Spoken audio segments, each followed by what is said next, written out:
I'm here with the Silver Méliès jury who've been making the decisions for our films in competition this year. We have Shelley O'Brien, Emily Booth and Karen Cooper. Can I just start by asking you, can you just tell us a little bit about yourselves and where your kind of love of horror and genre films came from? Okay. I work at Sheffield Hallam University. I've been there for 16 years and I'm now a principal lecturer in film studies. My love of horror goes back a very, very long way. I think the first horror-ish bit I ever saw was when I was about 5, and it's been an obsession ever since then. Same as you, first sort of glimpses of horror, probably about 4 or 5 years old with watching Jaws. My parents made me watch Jaws and then I fell in love with the genre after that. Professionally, I'm a TV presenter. I do a lot of writing and journalism. Also done a few B-movies myself as an actress, and I currently present and write for Zone Horror. Well, I've probably not been a horror fan quite as long. I think it was my teens before I saw horror. But yeah, I've been coming to the film festival quite a few years as well, and I'm currently writing for Impact magazine, which covers the same kind of films as Phenomenon. It's been fantastic. I've really enjoyed every minute of it. It was really tiring yesterday at the Day of the Dead, but absolutely enjoyable all the way along. You've got this completely disparate group of movies that are all within a similar kind of genre, but they've all got something that's really interesting about them. And I mean, Leeds has always done a brilliant job of bringing those different things into the festival. You don't often get to see a European horror film at the cinema. Perhaps if you're a hardcore fan, you can find them on DVD, but not necessarily on the big screen. And I think interestingly this year, we have seen an increase of British films coming in that are creating a real buzz. I think they're very different. I mean, one thing we were talking about, well, at least one of the films this time was it's very British. And I don't know if we just know the Britishness because we are in the same country, but there does seem to be a definite feel to British films. It's been really good for me seeing some new British horror stuff as well, but all the other things we've seen, Belgian, Finnish, Spanish, a really good range of things, and I think without film festivals like this, the general public don't get to see as much interesting stuff as they might do. It's just important to kind of support that, but also to experience it on that big screen. Yeah, there's definitely nothing like seeing it on a big screen. I mean, where I work, we do have to do a lot of DVD projection because of cost effectiveness, but we still bring in quite a lot of prints as and when we can, and I think the students definitely get a much better sense of the whole cinema feel, and just as Emily says, it's that kind of jumping in your seat and seeing something in proper cinema scope or whatever, and it is just the difference and the quality as well, I think. I think it's got a good atmosphere. There's always a good, when you go and see a film, unless it's a particularly bad film, you always get a good audience response. I mean, I did Night of the Dead last year, which was absolutely fantastic. It was the first time I'd done it. I'm not sure I'll do it again because I felt like death the next day. But it was absolutely brilliant.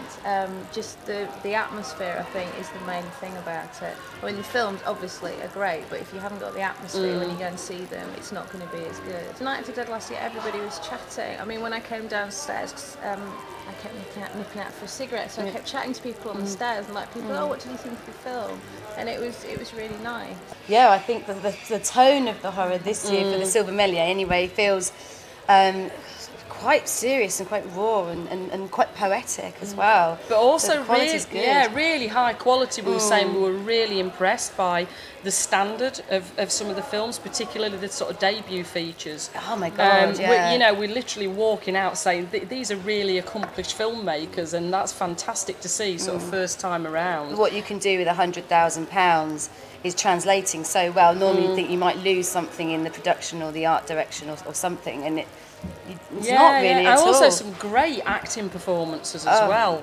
We've been really knocked out by the strength of the acting we've seen in these movies as well. So we sort of did it in order. We did the short first, and this took some doing, but we finally came down. We were going to award the short to, appropriately enough, a film called Short Cut, which is the French movie, which we were all really impressed with. We thought that shortcuts kind of had a heck of a lot going for it, and I absolutely loved the way it was shot. The perspective was absolutely brilliant because you thought it was all from the midget's perspective, but in actual fact it was playing around with the rooms and the shapes and everything, and it had a nice mix of humour and horror again. Yeah, we were looking for a short film that was, you know, like we were saying, weren't we, like really self-contained, and not like a calling card for this is what we could do if you gave us more money for a feature film, like just a scene within a feature film. That's not what we were looking for. We were looking for something that was quite conceptual, had a bit of a twist, weird ending that leaves you a little bit, you know, that feeling when you're like, oh, slightly grotesque ending. So it had all of that, and it had a really good sense of style and art direction as well. And the feature we've chosen after a lot of deliberation, but we were all in agreement, Mum and Dad. It's the one out of all the ones we've seen which really kept us talking and really sort of stuck in there, and we all had very different experiences, didn't we, of it? Some bits that people, like some of us found funny, other people didn't find funny at all. She found it very funny. Yeah. Hilarious. No, it is definitely. Yeah. It's definitely darkly I didn't funny. expect to. I really didn't expect to find it that funny. Yeah. What I'd read about it before didn't make it. I mean, it said it had some black humour in it. But I just thought it was very funny. Yeah. No, it's really. I think it's brilliant on so many levels. It touches, for me, a raw nerve, with the whole kind of sort of child abuse stuff, and the way he did it, the sense of claustrophobia, the fact that it was his first film done on £100,000, which was amazing, and the level of the acting, the casting was amazing, and yes, the fact that we really enjoyed talking about it. We were quoting it, remembering lines. We found it disturbing, shocking. Some great one-liners. Brilliant one-liners. and then some genuinely kind of. I mean, obviously it is a horror film festival, and so there were some genuine moments that were depraved and disturbing, and so that got our vote. But it was really hard. It was very, very difficult. The Disappeared gets a huge thumbs up and mention as well. We really did enjoy that as well. Had some great scares in it, brilliant acting. Made the whole cinema jump. It did, yeah. Me certainly. The first time I've leapt out of my seat in a very long time. And special mention. I don't know if it's not a specific award, but special mention, we'd like to go to Sexy Killer as well, because it was a real breath of fresh air. It was just completely crazy. It threw in everything into the mix, and it was just, I mean, it was really, really genuinely funny a lot of the time. And I mean, there were a lot of ideas that didn't have anywhere to go, but it was just such good fun and so fast paced, and a really kind of like rocking soundtrack. It was, definitely watch it again. And just when you thought they couldn't go further, they brought in the zombies. I love that.